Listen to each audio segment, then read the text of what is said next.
কাফেরের বাচ্চা নেতা নিয়েও মারা গেছে কিনা না গেছে তা নিয়ে সন্দেহের মধ্যে আছে, কিন্তু তার ভাই যে মারা গেছে সেটা 100% শিওর। দেখেন তার পরিবার কেমনে হাজারি করে। এই নেতা নিয়েও কাফেরের বাচ্চা শত শত মায়ের বুক খালি করছে, ফিলিস্তিনি ভাইদের উপরে হামলা করছে, আর ইরানের উপরে হামলা কইরা ইরানকে ধ্বংস করছে। তারা ভাবছিল ইরান মনে হয় ছোট্ট একটা রাষ্ট্র, মানে ভয় পাইবো, আমার মতো শক্তিশালী রাষ্ট্র আমেরিকা আমার সাথে আছে। এখন নিজেরাই ভয় পাই মরে যেতেছে, মানে ধ্বংস এমন অবস্থা করছে।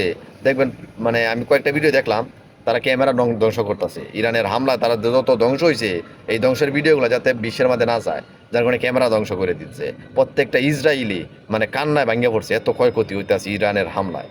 তারপরে মার্কিন যত সেনা আছে, একটা সেনাও কিন্তু যুদ্ধ করতে চাইতেছে না। তারা যুদ্ধ বিরতি চাইতেছে, তারা বলতেছে না যে যুদ্ধ করব। তারা হাইরে গেছে গা, তারা ভিতরতে ভাঙ্গে গেছে গা। কিন্তু ইরানের যত সৈন্য আছে, ইরানের ব্যক্তিরা আছে, সবাই ইমানি শক্তি নিয়ে আবার যুদ্ধ করা শুরু করছে। তারা বলতেছে আমরা ইমানের জন্য, ইমান নিয়ে যুদ্ধ করতেছি, আল্লাহর জন্য লড়াই করতেছি, ইসলামের জন্য লড়াই করতেছি। তাদের ইমান আর এই দুনিয়ার লুবি যে সৈন্যগুলো আছে তাদের কিচ্ছু না ভাই। দুনিয়ার লুবি আর ইমানদারের কোনোদিন একত্রিত হইতে পারে না।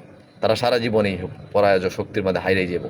আপনারা দেখবেন ইরান অতি দ্রুত ইনশাল্লাহ বিজয় লাভ করবে। আমরা দেখতে পারতেছি বিশ্বের মধ্যে তাদের অবস্থা খুব ভালো অবস্থায় আছে। হয়তো একটু ক্ষয়ক্ষতি হবে, কিন্তু ইরান ইনশাল্লাহ বিজয় লাভ করবে।